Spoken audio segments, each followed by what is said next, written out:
Hi guys, तो आज के सेशन में हम लोग बात करेंगे जो बहुत ज़्यादा क्वेश्चंस पूछे जाते हैं, लोगों के दिमाग में सवाल चल रहे होते हैं before starting this real estate business और बहुत प्रॉफिटेबल बिज़नेस को शुरू करने से पहले। तो उनके कुछ सवाल होते हैं, सवाल के अंदर मैं कैसे शुरू करूँ, क्या करूँ और भी बहुत सी सारी चीज़ें होती हैं। कुछ जो मेजर क्वेश्चन्स हैं वो तो देखिए जो एक्चुअल क्वेश्चन है वो तो जो मेरा लाइव सेशन होता है, उसके अंदर में आपको मिल जाएगा। लाइव वर्कशॉप जो होती है उसके अंदर में आपको मिल जाएँगे जिसमें मैं डिटेल में डिस्कस करता हूँ कि लीड जनरेशन क्या चीज़ होती है, कैसे-कैसे होती है, कौन से प्रॉफिटेबल सोर्स है, बिना पैसे लगाए कौन से लीड होती है ताकि आप नेक्स्ट 90 डेज़ में 4 से 5 लाख रुपए वो उसका पूरा ब्लूप्रिंट 5 लाख रुपीज़ बना सके उसका ब्लूप्रिंट और प्लस जो क्या आप जो अगर पार्ट टाइम बिज़नेस को करते हैं, तो क्या वो सिस्टम आप बनाओगे ताकि उस सिस्टम को बना के आप पार्ट टाइम कर सको, उसके बारे में और क्यों करना चाहिए, वो सारी चीज़ें डिस्कस होती हैं लाइव सेशन में। लेकिन लाइव सेशन में सारे क्वेश्चन्स Q&A क्लियर नहीं किए जा सकते क्योंकि इतना मतलब टाइम होगा तो काफ़ी लंबा सेशन चला जाएगा। तो मेरे पास बहुत ईमेल आती है, जो कॉमन क्वेश्चन्स आते हैं, कई बार मेरे पास आते हैं, मैं उनके आपको एक-एक करके आंसर देता हूँ आज के सेशन में। सो अगर आप लोग मेरा वेबिनार अटेंड करने जा रहे हैं, नहीं किया तो कहीं न कहीं आपको लिंक मिल ही जाएगा इसके अंदर में। आप या तो यूट्यूब पे होंगे तो यहाँ मिल जाएगा, नहीं तो अगर आप कोई और पेजेज़ पे हैं तो उसपे आपको रजिस्ट्रेशन का लिंक होगा तो आप वो जो मास्टर क्लास होती है, ऑनलाइन जो मास्टर क्लास होती है, उसको लाइव होती है दैट इज़ उसको आप अटेंड कर सकते हैं। नाउ बात करते हैं गाइस पहले सवाल की। पहला सवाल जो आजकल आ रहा है मेरे पास, पहले नहीं आता था बट अभी आ रहा है मेरे पास। पहले भी आता था 2008 में आता था, 2014 में भी आया था, 2016 में भी आया था, बट कम आता है ये वाला। तो पहला जो क्वेश्चन है वो ये है कि मार्केट के अंदर में लोगों की पेइंग कैपेसिटी कम हो गई है, लोगों के पैसे लोगों के हैं नहीं तो वो घर कहाँ से खरीदेंगे? तो घर के लिए तो पैसे नहीं है, तो पैसे नहीं है तो कहाँ से खरीदेंगे? तो मैं जिनका भी ये भोला सवाल है मैं आपको क्लियर बात बताता हूँ। पहले आप मनी को समझो। What is the money? पहली चीज़ तो मनी और करेंसी 2 अलग चीज़ होती है। तो मनी की भी मैं बात नहीं कर रहा हूँ, मैं बात करूँगा अभी करेंसी की। What is the currency basically? देखिए, पैसा कोई भस्म थोड़ी हुआ है, जल थोड़ी गया, भुन थोड़ी गया, खत्म थोड़ी हुआ है, सर्कुलेशन से आउट होता है बेसिकली। सर्कुलेशन से आउट होने का मतलब क्या होता है? ऐसे समझिएगा अगर आपके पास ₹100 हैं, आपने ₹100 लिए और आपने ₹100 जाके आपने एक जलेबी खाई फॉर एग्ज़ाम्पल। उस जलेबी वाले ने उस ₹100 से अपनी पेंसिल्स खरीद बच्चों के लिए स्टेशनरी खरीद ली अपने। स्टेशनरी वाले ने क्या किया उसी 100 वही 100 का नोट है, नोट वही है। मैं एक अज़्यूम करके चल रहा हूँ। उसने उसी नोट से गोलगप्पे खा लिए। गोलगप्पे वाले ने जाके फुटवियर ले लिए। फुटवियर वाले ने क्या किया जी ₹100 की जो आप कोई ट्यूशन्स पढ़ाते हो बेसिकली, तो उसने बोला जी मेरे बच्चे को 1 घंटे के लिए ट्यूशन पढ़ा दो। तो उसने आपको 1 घंटे के मान के चलिए आधे घंटे के ₹100 दे दिए। मैं एग्ज़ाम्पल लेके चल रहा हूँ। तो वही 100 का नोट आपके पास वापस आ गया। तो यानी क्या हुआ? यानी कि जहाँ से चला वहीं आ गया, तो बिज़नेस तो कुछ हुआ ही नहीं। तो 100 का नोट ही तो होगा आपके पास में आया और ना तो बैंक को पता चला कि कभी ये ट्रांज़ैक्शन कभी हुई है, ना ही गवर्नमेंट को कभी पता चला क्योंकि वो और लेकिन कहा जाए तो ये 7 लोगों के बीच में से ₹700 हो गए थे। तो गाइस इस तरीके से तो जो नोट होता है ना, एक ₹100 का जो नोट होता है ये ₹1100 के बराबर होता है बेसिकली ऑन पेपर ये 11 बार सर्कुलेशन में जाके बैंक के पास जाता है। तो जनरली क्या चीज़ होती है कि जब इकोनॉमी बहुत तेज़ी से नीचे की तरफ जा रही होती है, तो देखो रुपए की वैल्यू डिग्रेड रुपए की वैल्यू नीचे जा रही होती है। अब रुपए की वैल्यू नीचे जा रही है, तो आप क्या करोगे? 5 मिनट सोचोगे, रुपए की वैल्यू नीचे जा रही है, आपके तो लोगों के पास पैसों की कमी नहीं है, पैसे हैं, कहाँ गए? पहले पैसे तो पड़े ही होंगे ना, इससे पहले तो थे ना, अभी सभी के पास पैसे थे ना, सबके सब किसी न किसी रूप में रखे ही हुए थे। अगर वो पैसे रखे हुए हैं उनके पास में, तो क्या करेगा वो? अब जैसे वो पैसे रखे होते हैं ना, तो होता क्या है, वो जनरल टर्म्स में जनरल चीज़ें खरीदने की जगह, वो पैसे को, रुपए को स्टेबल करता है। स्टेबल कैसे करता है? छोटा बायर जो होगा और स्टेबल करने का एक ही तो तरीका है। ये करेंसी को स्टेबल बोल रहा हूँ। करेंसी को स्टेबल करने का एक ही तरीका है कि करेंसी को मनी में कन्वर्ट कर दिया जाए। अब आप समझ रहे होंगे, ये बड़ा टिपिकल गेम हो गया कि how to convert currency into the money. So currency को मनी में कन्वर्ट कैसे किया जाता है? मनी क्या चीज़ होती है? अभी अभी इस पे डिटेल में जाएँगे। तो जो चीज़ की सप्लाई लिमिटेड है सो जिनका जिनका मैन्युफैक्चर नहीं है, सप्लाई नहीं है या बहुत कम मात्रा में है, वो जिसकी एक्चुअल वैल्यू है मार्केट में उसको मनी बोलते हैं। करेंसी होती है कि आपका मोड ऑफ एक्सचेंज है, करंट है जिसमें करेंसी मतलब करंट आगे की तरफ चल रहा है। सो जिसको आपने एक से दिया, दूसरे को दिया, तीसरे दिया, बट उसकी एक्चुअल कोई वैल्यू थोड़ी है। कागज का नोट है, फाड़ोगे कागज है। अगर वही कागज का नोट आप ऐसे समझिए कि वही कागज का नोट आप किसी यूरोप में ले जाओ और उसको पता ना हो कि ये रुपया है, तो उसके लिए तो एक कागज ही है ना, वहां तो वो एक कागज के टुकड़े के बराबर है क्योंकि वहां वो नहीं चलता। लेकिन सेम गोल्ड को आप यहाँ ले जाओ या जर्मनी में ले जाओ, गोल्ड यहाँ पर भी वैलिड है, जर्मनी में भी उतना ही वैलिड है, तो वो मनी होता है बेसिकली। जस्ट लाइक फिर हमारी प्रॉपर्टी होती है, रियल एस्टेट इट्स मनी। तो करना क्या होता है, लोग क्या करते हैं कि अपनी ये जो करेंसी होती है, इस करेंसी को डिग्रेड होती है और मनी जनरली डिग्रेड नहीं होती क्योंकि उसकी सप्लाई बहुत कम होती है।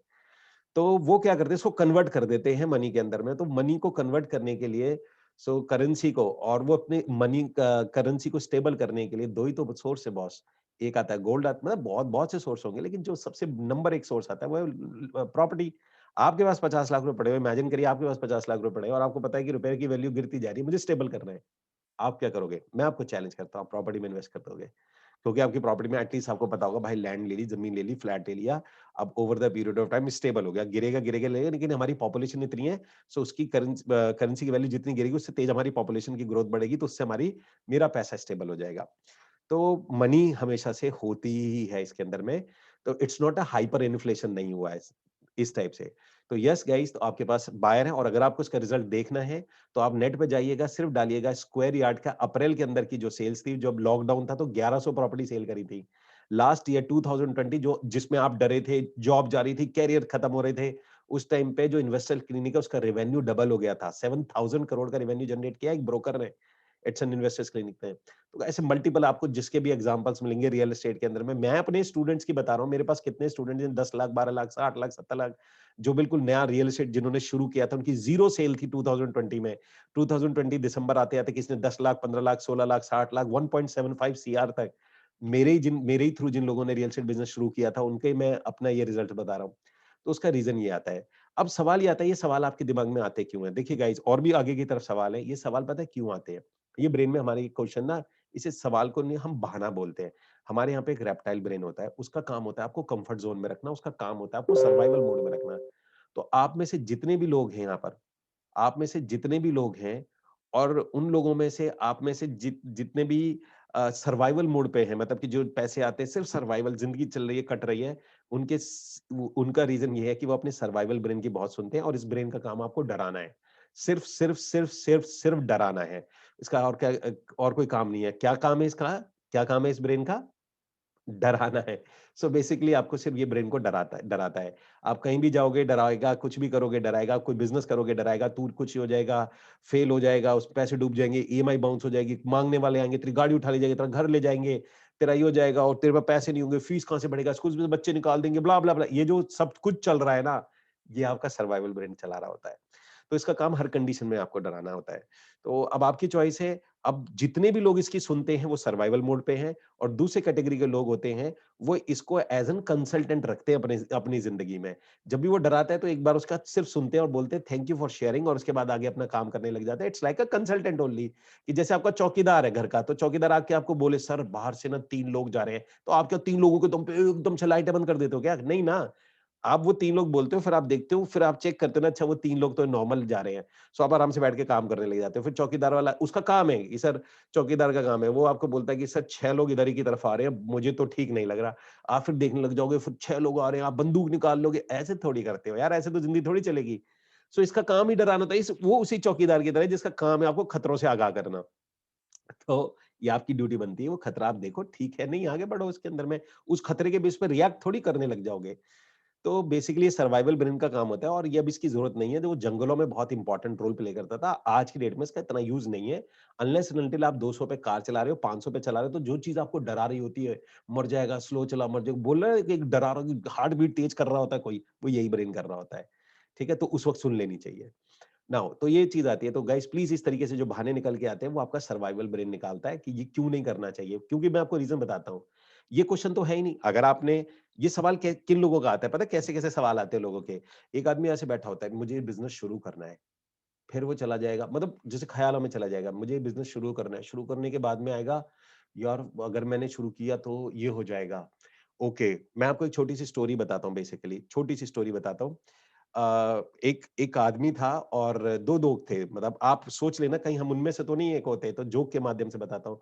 2 दोस्त थे और 2 दोस्त ना ऐसे ही ख़्यालों में बहुत ही डरे रहते थे, मतलब उनका सर्वाइवल ब्रेन ही बहुत ज़्यादा डरा के रखता था उनको और वो उसकी बहुत सुनते थे। तो ऐसे करके बैठे हुए कहते हैं यार हम एक बिज़नेस शुरू करते हैं। बिज़नेस कहते हैं यार बिज़नेस शुरू करते हैं। उसको कहते हैं बिज़नेस। एकदम बैठे-बैठे उनका सर्वाइवल ब्रेन वही ब्रेन उनको डराने लग जाता है। कहते हैं यार यहाँ ना खेती करेंगे हम लोग। हम लोग ना खेती करेंगे उसके अंदर। मैं कहता अच्छा तो खेती करने के लिए मुझे उसका एंड याद आ गया, मैं हँस गया। तो एकदम से उनको लगता है ठीक है, लेकिन कहते हैं खेती करने के लिए हमें क्या चाहिए होगा? कहते हैं अरे यार हमें पैसे चाहिए होंगे। कहते हैं ठीक है यार वो पैसे हम वो ज़मीन बेच के वो पैसे ले लेंगे। कह रहे ठीक है। कह रहे और ज़मीन बेचने के बाद अगर हम पैसे ले लेंगे तो फिर क्या होगा? कह रहे उस पैसे से हमें बीज कहते हैं बीज हम वहाँ से ले आएँगे। अब ये दिमाग चल रहा है उनका बीज ले आएँगे वहाँ से दिमाग। फिर कहते हैं कि यार वहाँ से बीज लाने के बाद में हम एक काम करेंगे कि बीज को बोएँगे और उसके लिए जो ट्रैक्टर वगैरह करे या ट्रैक्टर को वहाँ से किराए पे मिल जाता है, हम ट्रैक्टर ले लेंगे, ये ले लेंगे। सडनली क्या होता है कि वो दिमाग के अंदर में चल रहा होता है कि वो ट्रैक्टर से तो ये ट्रैक्टर में हम लोग काम करेंगे। फिर कहते हैं खेत लहलाएँगे तो काटना पड़ेगा, तो उसके लिए हमारे वहाँ से मशीन मिल जाएगी। वो सोचते हैं वहाँ से मशीन मिल जाएगी। कहते हैं ये जैसे हम लोग अपनी फसल काट के रख देंगे, तो एकदम से उनको याद आया, कहते हैं यार गाँव में हमें क्या पता हमारा कोई दुश्मन हो और हम रात को सो रहे कोई आग लगा दे हमारे उसमें। तो वो एकदम डर जाते हैं, कहते हैं यार हमारी फसलों को आग लगा दी फिर क्या करते हैं? वो क्या करते हैं कि मतलब इट्स अ जोक बेसिकली वो क्या करते हैं आग लगाते हैं, पूरे गाँव में आग लगा देते हैं और ज़ोर-ज़ोर से छत पे से चीखने लग जाते हैं। ओ ओ ओ कि और लगाओ मेरे मेरे मेरे गन्नों में आग और लगाओ मेरी फसल के अंदर आग। सो बेसिकली तो इट्स लाइक दैट कि क्वेश्चन आना नहीं है मतलब लोग इस पे रिएक्ट करने लग जाते हैं। But this is the hyper joke लेकिन एक्चुअल में लोग होते ऐसे ही हैं। बैठे-बैठे सोचे जाएँगे, सोचे जाएँगे, सोचे जाएँगे और डरे चले जाएँगे। तो ये सवाल उनमें से आता है बेसिकली। ये सवाल मैंने कभी नहीं देखा कि जिनको लेना है मार्केट में मैं 12-13 साल से हूँ, हर कंडीशन देख ली 2014 का रिसेशन, 2008 का रिसेशन और अभी तो कुछ भी नहीं है। इतने हाइपर रिसेशंस थे कि अभी मैं उसको बताने लग जाऊँ और उस टाइम पे भी बढ़िया सेल, बढ़िया पैसे कमाते मैंने लोगों को तब भी देखा है रियल एस्टेट के अंदर में। ना हो।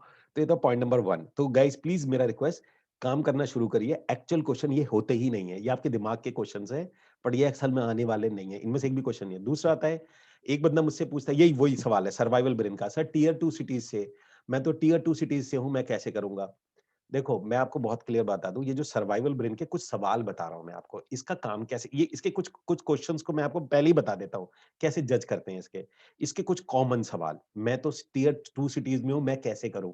यहाँ तो बहुत प्रोजेक्ट ही बहुत कम हैं, तो बहुत दूर है मेरे घर से, मैं कैसे करूँगा? जिस जो टियर 1 सिटीज़ में जहाँ प्रोजेक्ट ही प्रोजेक्ट है, यहाँ बहुत कॉम्पिटिशन है, वो पता है क्या सोचता रहता है? वो मेरे पास जो ईमेल करता है, कि सर यहाँ पर तो बहुत ज़्यादा कॉम्पिटिशन है, एक प्रोजेक्ट है बहुत अच्छा, उसमें 1000 ब्रोकर है, मैं कैसे करूँगा? एक 22 साल, 17 साल का लड़का है, वो कहता है मेरी ऐज बहुत छोटी है, मैं इसको नहीं कर पाता, मुझे थोड़ा बड़ा होना पड़ेगा, मेरे पास सर्कल नहीं है, मेरे पास ली वो नहीं है।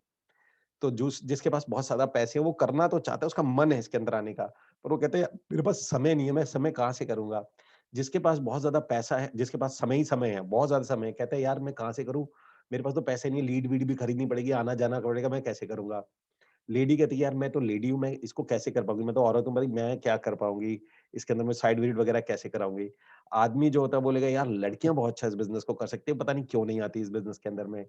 और एक जिसको टेक्निकल बहुत अच्छी नॉलेज है, वो जिसको टेक्निकल बहुत अच्छी नॉलेज है, वो कहता है मुझे यार टेक्निकल नॉलेज तो बहुत अच्छी है लेकिन मैं लोगों से मिल नहीं पाता, तो मैं रियल एस्टेट बिज़नेस कैसे करूँगा? जो लोगों से मिल पाता है, कहता है मैं लोगों से मिल बहुत पाता हूँ लेकिन मैं टेक्निकल बड़ा पुअर हूँ इसके अंदर में।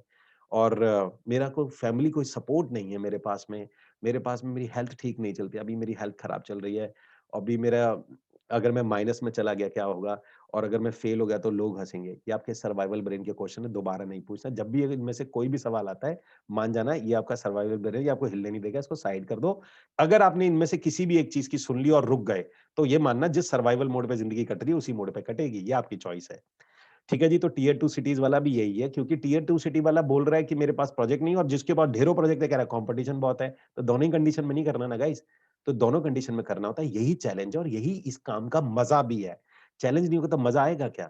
टे यही चैलेंज है और इसी चैलेंज को सॉर्ट आउट कैसे करना है, इनमें से बीच में से कैसे निकलना है, उसके लिए तो हम बैठे हुए हैं आपको ट्रेन करने के लिए पूरा स्कूल बनाया हुआ है, पूरी ट्रेनिंग है ताकि आप कैसे इस चैलेंज में से निकलते हुए अपने टारगेट को अचीव करोगे।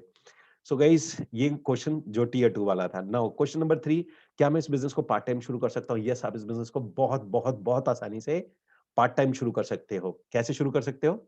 या पार्ट टाइम शुरू कर सकते हो। Thank you. सो गाइस इस बिज़नेस को पार्ट टाइम आप शुरू कर सकते हो क्योंकि सैटरडे और संडे बिज़नेस होता है बेसिकली। जो मेजर आपकी साइड विजिट होती है वो सैटरडे संडे होती है। इनफैक्ट इससे अच्छा तो कोई और बिज़नेस ही नहीं है जो पार्ट टाइम शुरू कर सकते हो। बाकी मंडे से फ्राइडे तक अपने घर के अंदर ईमेल वगैरह, कॉल वगैरह करनी है और रोज़ की 10 कॉल है क्योंकि टर्नओवर बहुत बड़ा होता है। आपने छोटी-छोटी कॉल तो करनी नहीं है।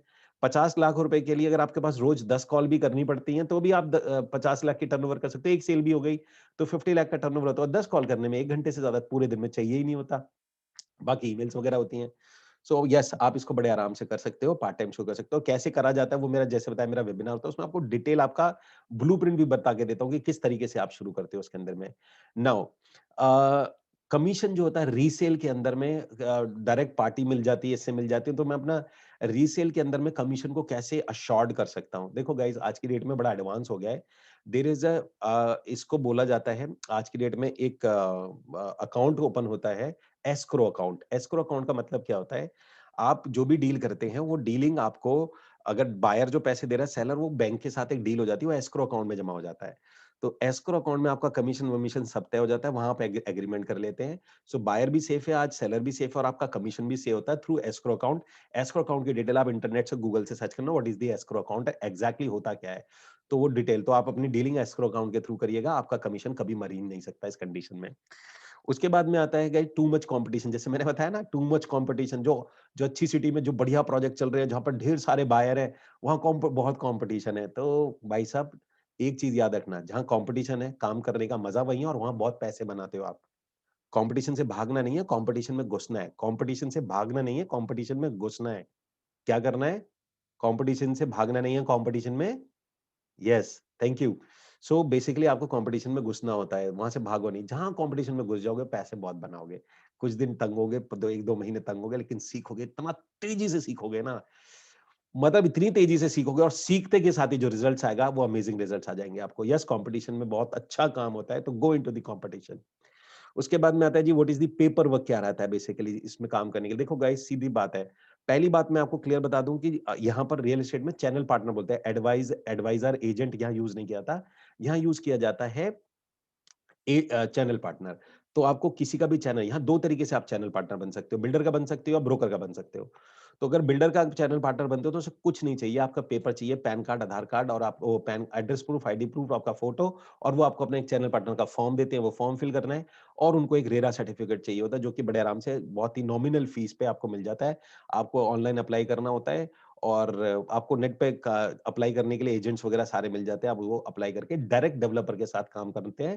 तो आपको बस उनको ये चाहिए होता है। आप उनको वो पेपर दीजिए, देखिए, आप मैं कई लोगों को मिलता हूँ तो उनको ये लगता है कि मेरा कोई एक्सपीरियंस नहीं है, मैं बिल्डर के साथ काम करूँगा, वो पता नहीं मुझे अपना चैनल पार्टनर बनाएगा या नहीं बनाएगा। अरे भाई, उसके पास ऐसा कोई क्राइटेरिया ना उन्होंने कोई ऑडिट कर रखा। आप जाइएगा, अच्छे कपड़े पहन के जाइएगा, उनका चैनल पार्टनर बनिएगा, कह रहे हैं मुझे आपका प्रोजेक्ट बेचना है। बस आप उनके पेपर कह रहे हैं, आप उनसे बोलिएगा मुझे बस अपना रजिस्ट्रेशन फॉर्म दीजिए। वो रजिस्ट्रेशन फॉर्म दीजिए, आप वो उनके साथ में जॉइन कर जाइए, दैट्स इट। उनको और कुछ नहीं चाहिए, आप उनके पेपर दीजिएगा। मैं पहले ही आपको बता दूँ, कोई भी प्रोजेक्ट जब लॉन्च होता है, उस बिल्डर के में कई ब्रोकर आते हैं, 100 150 ब्रोकर आते हैं जो उसके चैनल पार्टनर बनते हैं। उनमें से मात्र 8 या 5 या 6 ही ब्रोकर उनके साथ काम करते हैं, बाकी लोग तो बाकी जो चैनल पार्टनर होते हैं तो काम ही नहीं करते उनके साथ। जब उनके साथ काम ही नहीं कर रहे, तो तब भी वो मना थोड़ी कर देते हैं कि पहले प्रॉमिस करो, काम करोगे, नहीं करोगे, ऐसा कुछ नहीं होता। सो आप किसी भी डेवलपर का चैनल पार्टनर बन सकते हो, उनका पेपर पूरा करना है। लेकिन कई बार लोग बोलते हैं सर मैं अगर बिना सर्टिफिकेट रेरा से, यस गाइस, अगर आप शुरू करना चाहते हो तो इट्स नॉट मैंडेटरी कि रियल एस्टेट में आना है तो रेरा सर्टिफिकेट चाहिए होगा, नो। अगर आप किसी भी बड़े इंडिया में बहुत बड़ी कंपनीज हैं, इतनी कंपनीज हैं इंडिया के अंदर में कि जिनके साथ आप काम, मतलब जो डेवलपर से भी कई गुना बड़ी हैं, उनका व्यापार इतना होता है, आप उनके साथ चैनल पार्टनर बन जाइए डायरेक्टली, क्योंकि वो डेवलपर नहीं है, बेसिकली वो मल्टीपल प्रोजेक्ट सेल करती हैं डेवलपर के। तो जो डेवलपर का प्रोजेक्ट सेल कर रही होती है, उनके साथ अगर आप काम करोगे तो सर्टिफिकेट की जरूरत ही नहीं है। और काम रियल एस्टेट में वही सारा काम करना है, प्रोजेक्ट दिखाना है, प्रोजेक्ट मिलाना है, ये काम करना है, कमीशन आपको मिल जाएगा उसके अंदर में। सो आपको वहां पर सर्टिफिकेट की जरूरत ही नहीं पड़ती है। तो आप वहां से शुरू कर सकते हैं, तो वहां पर आपका सर्टिफिकेट भी खत्म हो जाता है। सो जस्ट आप उनके चैनल पार्टनर बन जाइए, जो बड़ी बड़ी कंपनियां काम कर रही हैं इसके अंदर में। नाउ उसके बाद सवाल आता है कि what is the, okay, any prior experience, जैसे मैंने इसको कवर कर लिया था। और उसके बाद आता है टोटल इन्वेस्टमेंट। कई अब कई लोगों का सवाल आता है, वो कहते हैं जी भाई टोटल इन्वेस्टमेंट कितना है इसके अंदर में शुरू करने के लिए, थोड़ा मेरा पैसे वैसे क्या लगेगा वो मुझे पहले बता दिया जाए। और कई बार पता है क्या होता है कि मैं ना, जैसे कई बार ना लाइव सेशन भी लेता हूँ, लाइव जैसे अब मास्टर क्लास जो मेरी होती है जिसके अंदर में, तो उसमें मैं डिटेल में जहाँ मैं बता रहा हूँ, ये क्वेश्चंस मैं वहां नहीं ले पाता क्योंकि लेंदी हो जाता है, ये भी 30-35 मिनट का हो जाएगा। मैं आपको उसमें से एक सवाल बता देता हूँ। कई लोग बोलते हैं कि सर क्या ये लास्ट इन्वेस्टमेंट होगा? मुझे आज तक समझ में नहीं आता what is the meaning of last investment का क्या मतलब होता है। अगर आप कमा रहे होंगे, 1 लाख रुपए कमा रहे होंगे, तो 20,000 रुपए आप डाल रहे होंगे, तो वो तो ऑनगोइंग प्रोसेस है जिंदगी भर के लिए, तो उसमें प्रॉब्लम क्या है? इंपॉर्टेंट होता है पहला, पहला 1 लाख, पहला 2 लाख, पहला 3 लाख, इसको आप कैसे मैनेज करते हो, सवाल ये आता है।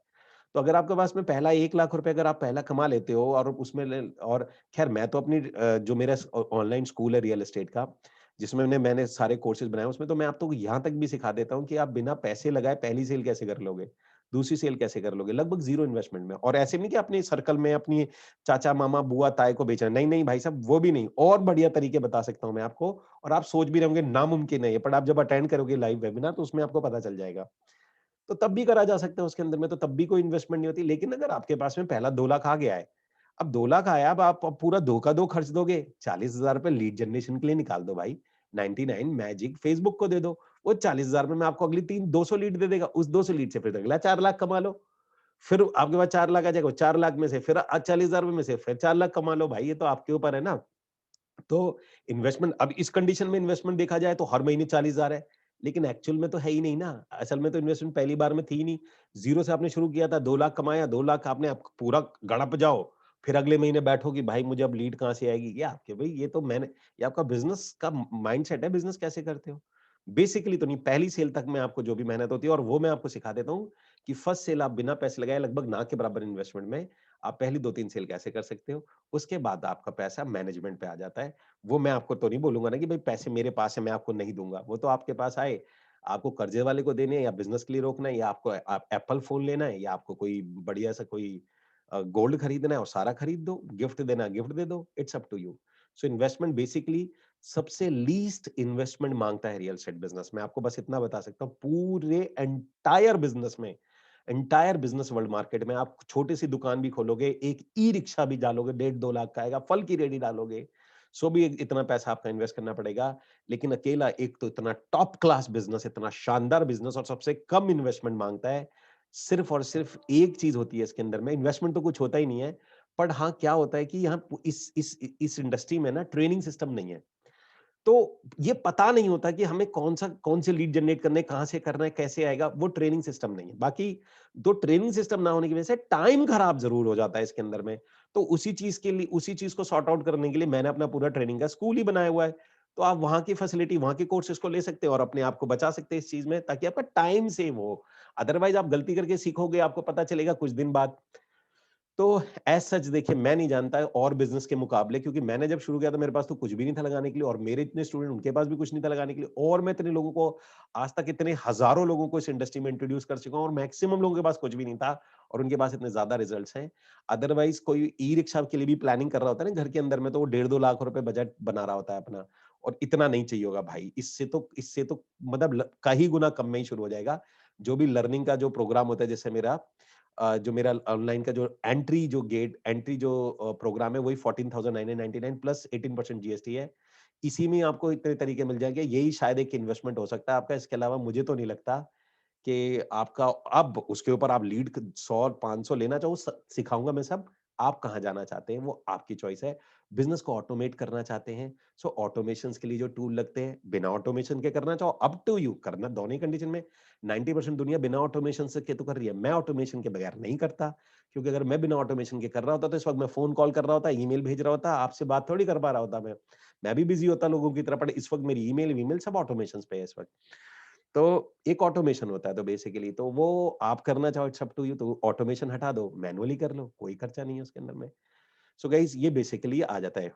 तो आई थिंक आपको उसका आंसर मिल गया होगा।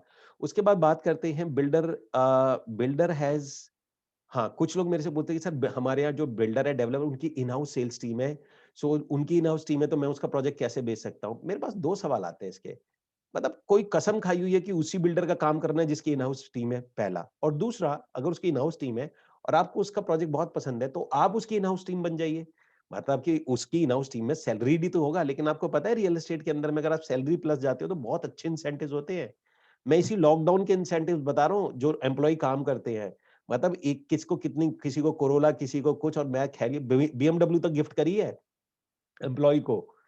भाई 30% देखो ऐसा होता है इसमें, आपकी जो भी सैलरी होती है, रेवेन्यू का उतना परसेंट जस्टिफाइड हो गया। उसके ऊपर 30% जो भी कमीशन बचता है, उसका 30% तो आपका इंसेंटिव ही होता है। अब 2 लाख रुपए बच गया ऊपर से, तो 2 लाख रुपए से ऊपर से बचा तो 60,000 तो इंसेंटिव ही हो गया आपका।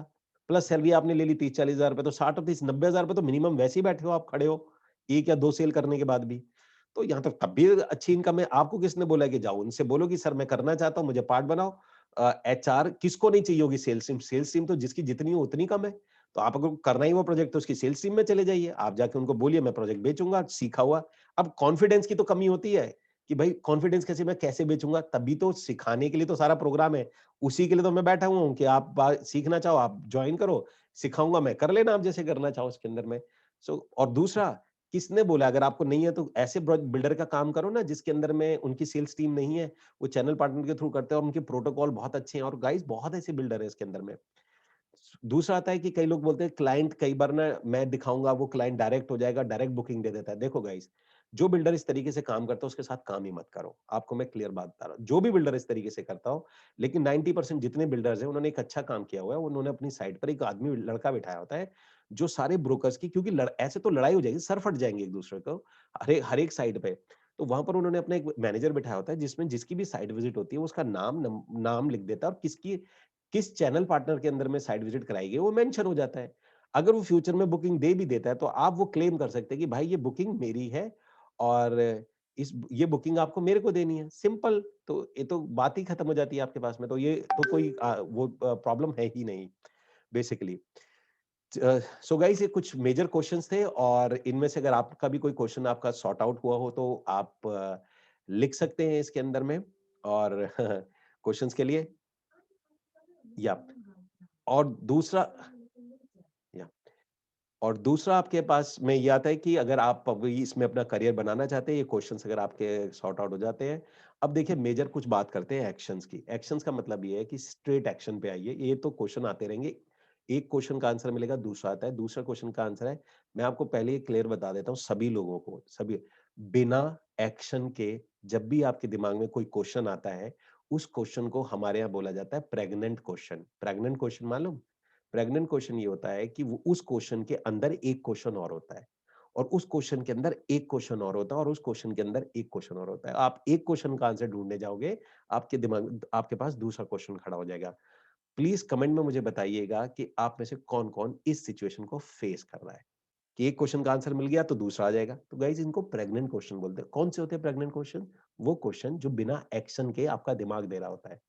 जब आप एक्शन के साथ में जब सवाल आता है, फॉर एग्जांपल आप जब एक्शन मोड में आ जाओगे, जब एक्चुअल मायनों में काम करोगे, तो आपके दिमाग में जितने क्वेश्चन है, पहले बता रहा हूँ 99% वो क्वेश्चन एक्चुअल में आएंगे ही नहीं। जो एग्जैक्ट क्वेश्चन आते हैं वो बिल्कुल ही अलग आ रही है। मतलब वो मैं आपको बताता हूँ कैसे, थोड़ा एग्जांपल जो प्रैक्टिकल क्वेश्चंस आते हैं। प्रैक्टिकल क्वेश्चन जब आप एक्चुअल मायनों में जाओगे, असल मायनों में जाओगे तो आपको ये लीड पे प्रॉब्लम नहीं आएगी। आपको प्रॉब्लम आएगी कि यार ये जो लीड है, जो फेसबुक की लीड है, लीड तो बहुत आ गई, क्लाइंट ना फोन नहीं उठा रहा। ये वाला कि मेरे कॉल क्यों नहीं उठा, ये किसी के दिमाग में नहीं आता कि भाई कि कॉल मेरे पास लीड आएगी तो फोन नहीं उठाए, फोन नहीं उठाएगा। फिर मान और दूसरा बताता हूँ मैं आपको क्वेश्चन क्या होते हैं कि ये जेन्युइन क्वेश्चन होते हैं, ये मेरे पास आते हैं तब मुझे पता चल जाता है ये आदमी मेहनत कर रहा है। वो कहता है कि सर मेरी ना 100 साइट विजिट बुक हुई थी, मेरे पास ना 40 लोगों की साइट विजिट बुक हुई थी, लेकिन मेरी साइट पर सिर्फ 4 ही लोग आए। तो ऐसा क्या हुआ? ये एक्चुअल क्वेश्चन है कि भाई 40 विजिट बुक हुई तो 4 ही क्यों आए?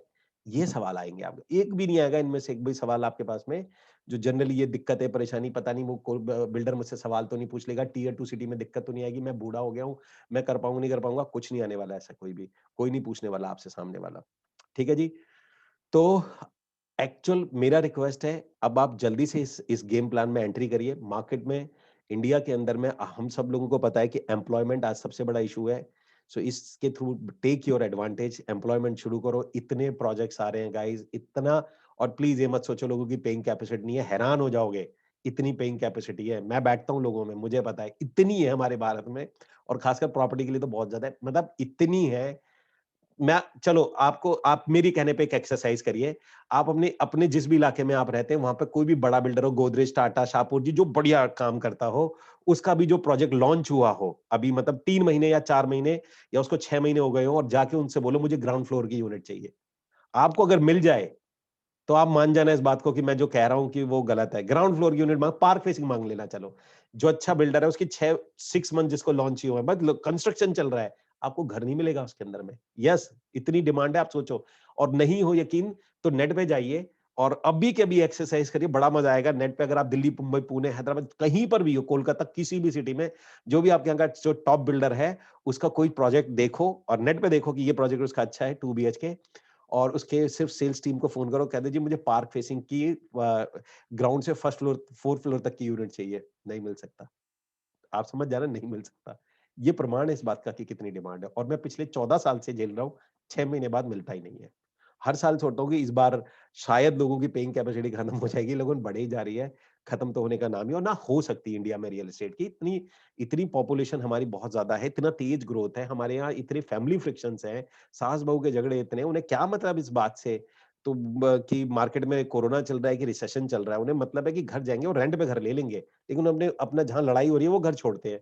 तो डिमांड तो अपने आप ही है, पॉपुलेशन है, जिनकी गलियाँ छोटी-छोटी हैं, वो क्या करेंगे? उनको निकलते करते जो बेटा पढ़ के आया, अभी बेटा अच्छा मैनेजर बन गया, वो गलियों में कह रहा है मैं नहीं रहूँगा यहाँ पे, वहाँ से जाएगा पेरेंट्स को लेके निकलेगा वहाँ से। ठीक है जी। तो मतलब कितने मल्टीपल फैक्ट किनकी पार्किंग की दिक्कत है, सामने पार्किंग ही नहीं है, इतनी पॉश सिटीज़ है, इतने पॉश घर है, पार्किंग नहीं है, वो वहाँ से अब वो कह रहे हैं जी मैं वो भी रखूँगा, नया लूँगा। सो नई डिमांड वैसी क्रिएट हो रही है क्योंकि वो पार्किंग की इतनी समस्या क्योंकि पुराने टाइम पे बनी थी, गलियाँ छोटी थी और गाड़ियाँ आप रुक गई हैं। सिक्योरिटी नहीं है कई जगहों पे, वो मेन रोड पे घर बने हुए थे, वो आप पैसे वाले लोग हैं, वो वहाँ से शिफ्ट होके जा रहे हैं। तो डिमांड की तो कोई लिमिट ही नहीं है ना, कहाँ से आ रही है? अभी बाहर से कोई इंडस्ट्री आ जाएगी, फिर डिमांड आ जाएगी यहाँ पर। सो गाइस डिमांड के लिए तो मल्टीपल फैक्टर्स हैं। अभी आपके सवाल है, इन क्वेश्चंस के आते रहेंगे, रियल क्वेश्चंस में कूदिए, रियल क्वेश्चन में।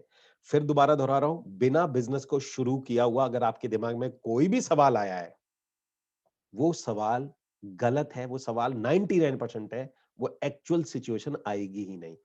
तो सबसे पहला तरीका ये होता है किसी भी व्यापार को शुरू करो, शुरू करो। ये सवाल क्योंकि एक का आंसर मिलते ही दूसरा आ जाएगा। तो सवाल है शुरू करो, एक्चुअल क्वेश्चंस में आइए वरना आपका ये सर्वाइवल ब्रेन इसके पास में अनलिमिटेड क्वेश्चंस की कैपेसिटी है। ये इतने क्वेश्चंस दे सकता है आपको कि ये कभी खत्म नहीं हो सकते, इतनी कैपेसिटी है इसकी। तो please jump into the real game में फटाफट से जंप करिए और आइए और आपको आगे बढ़ाने के लिए, आपको ग्रो कराने के लिए, आपको सिखाने के लिए मेरा पूरा स्कूल स्ट्रक्चर रेडी है आपके लिए। सो होप आप लोगों को ये सेशन बहुत अच्छा लगा होगा और गाइस अगर अच्छा लगा हो तो कमेंट में ज़रूर डाल दीजिएगा, लाइक भी कर दीजिएगा इसको। शेयर इसको किसके साथ करोगे? शेयर करना हो तो शेयर कर दीजिएगा। अगर कोई आगे की तरफ में आपको लगता है कि आप किसी को अपॉर्च्युनिटी देना चाहते हो या आपको लगता है कि जो लोगों के पास एम्प्लॉयमेंट में इश्यूज़ आ रहे हैं, अगर वहाँ शेयर करना चाहते हो आप इसको ज़रूर शेयर कर सकते हैं गाइस। और मिलते हैं लाइव मास्टर क्लास के अंदर में। अगर आप में से जिसने भी अटेंड नहीं किया तो मस्ट अटेंड और वहाँ मैं आपको सारी चीज़ें बताऊँगा अपनी। और अगर आप लोगों ने ऑलरेडी अटेंड कर लिया है लेकिन दोबारा करना चाहते हो तो मैं दोबारा कर रहा हूँ अभी। आपको जहाँ पर भी लिंक दिखेगा उसमें डेट आ जाएगी। डेट ज़रा फ्लक्चुएटेड होती है क्योंकि मैं ऑलरेडी बिज़नेस कर रहा हूँ। तो मुझे अपनी जो भी मेरी अवेलेबल डेट्स होती हैं उसके हिसाब से फिर मैं लाइव क्लासेस करता हूँ। ठीक है guys, thank you so much. Take care. Bye bye. See you at the top.